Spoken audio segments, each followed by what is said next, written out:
মা, তোমার ছেলে নয়ন আর সকাল 10টায় ঘুম থেকে ওঠে না, এখন 7টায় ঘুম থেকে ওঠে, 8টায় কাজে যায়, বিকাল 5টায় আসে, আবার রাতে কাজ হইলে আবার সেই 8টা থেকে আবার রাত 10টা পর্যন্ত কাজ করে। মা, তারপরও দিন শেষে একটা কথা কি মনে হয় জানো মা, আমি দেশেই ভালো ছিলাম, কিসের লাইগা যেন অনেক টাকা ইনকাম করবো ভাইবা এই প্রবাসে চলে আইছি।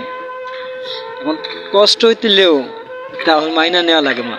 এখন অনেক টাকা একদিন কামাবো, তখন নিজে দাঁড়ায় থেকে মা তোমার স্বপ্নগুলো পূরণ করো। রাতে ঘুমাইলে শুধু একটা কথা মনে পড়ে, দেশের বাড়ি থাকলে কবে যাইবো 5টা বছর কাইডা, কবে যাইবো 5টা বছর কাইডা, কবে মায়ের হাতে আলু ভর্তা দিয়ে ভাত খাবো।